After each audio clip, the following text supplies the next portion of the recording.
Wow, a little bit about me. My name is Andrea Jenkins, and right now I am the president of the Minneapolis City Council. I have worked in Minneapolis for a very long time. I grew up in Chicago, Illinois, and I came to Minneapolis to go to college at the University of Minnesota, and eventually ended up graduating from Metropolitan State University, and then subsequently got a master's degree in community economic development at Southern New Hampshire University, and another master's degree in creative writing at Hamline University. So I'm a writer, an educator, performance artist, and a city council member. I guess I would also say I'm a very strong advocate for LGBTQIA2S plus communities. I have many memories of Pride. I've been going for probably 25-ish years now. But I think my most memorable thing about Pride is that I was really afraid to go to Pride. I used to drive by Loring Park and kind of speed by, but try to look and see if I could recognize anybody, or, just being wistful and wanting to be there, but afraid to be there. So that is my most impressionable memory of Pride. But I always, Pride was always a time to see friends who you don't see very often. It was a place to meet people and potential partners, and seemingly I always met somebody on Pride, somebody new. For a few years there, it hasn't been quite like that in past years.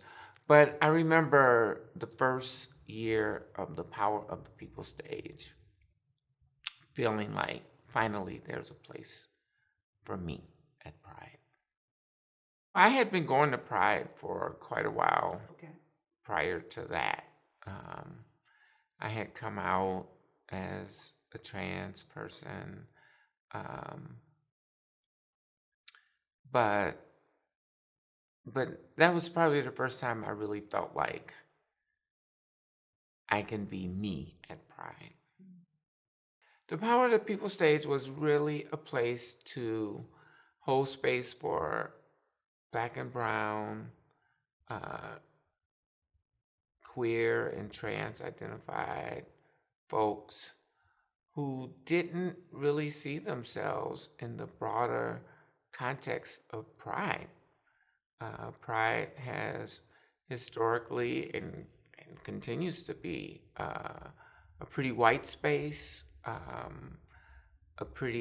in the early days, it was sort of a male-dominated space. It didn't fully embrace the broader aspects of the community, the bisexual community, the lesbian community, and the trans community. Though it did have a very strong presence of drag, which is different from trans and gender nonconforming identity, but still it's a part of our history and my family. It's where I got the confidence to come out as a trans woman. So I deeply appreciate the drag community.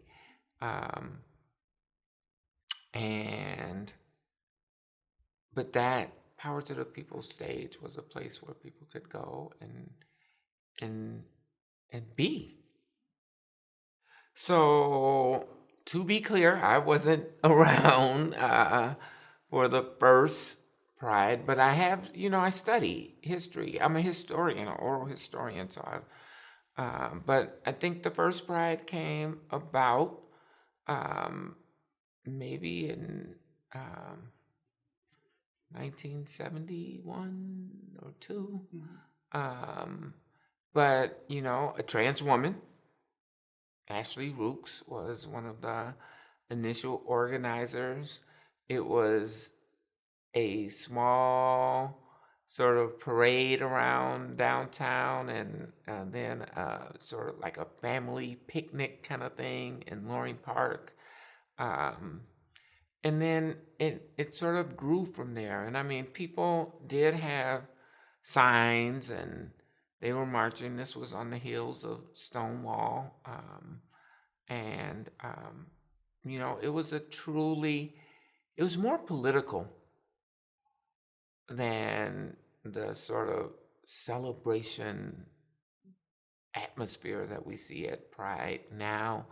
It was it was it was a struggle and a fight for humanity, for dignity, for um, at the time they were calling them gay rights, which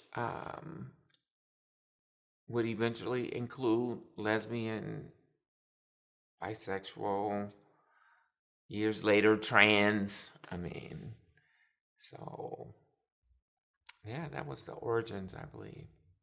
I've always been inclusive in terms of the intersections of community, people of color. I have probably identified as almost every letter in the acronym, if you will. I initially came out as a bisexual person, and really lived my life for many years as a gay man. And then finally was able to come to terms with my gender identity, and came out as a trans woman. And so having sort of entree into all of those communities, coming out as bi, being in gay male relationships, and navigating the world as a gay man, and then subsequently coming out as a trans woman, like I had all of those relationships within those communities. So I'm always bringing my full self to these conversations, and always aware of these intersections, and really trying to show up fully as myself, and bringing those communities along with me. Oh boy, yes, Howard Ellis, um, Tanya's Chavers, I believe her name is. Mickey Jackson, who was a dear friend of mine who died from HIV and AIDS, or complications from HIV and AIDS. Seth Sessoms, we should know about. Wow, I miss you, Seth. Also died from complications from HIV and AIDS. Big Earl and Little Earl.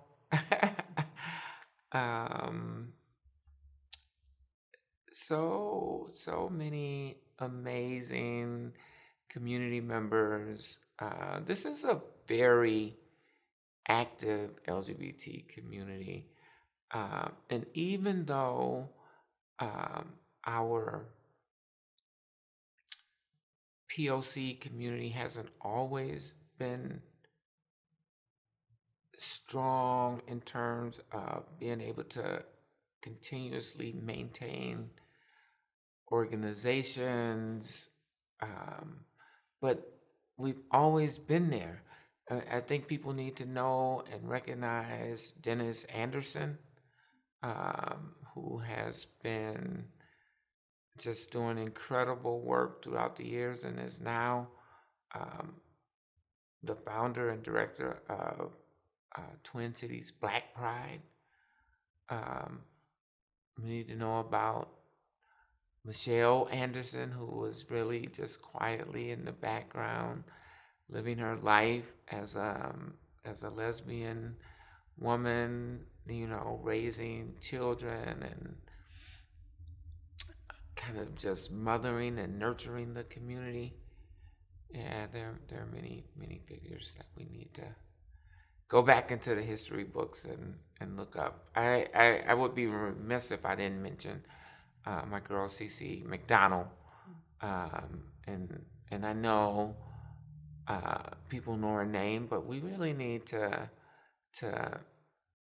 hold space and create support for folks like CC and others who have committed themselves to the struggle, but are still struggling themselves. Yeah, I do want to mention my dear friend and former boss, Robert Lilligren, was the first Native city council person to be elected in Minneapolis. Brian Coyle, who we know, and there's buildings named after him, etc. But we need to make sure we're keeping those names in our consciousness. Alan Spears, Senator Scott Dibble, who is still in the Senate and passing laws and that support trans and gender nonconforming people and more broadly the LGBTQIA plus community. He was one of the lead authors on the marriage amendment. So we have a rich history here in Minneapolis.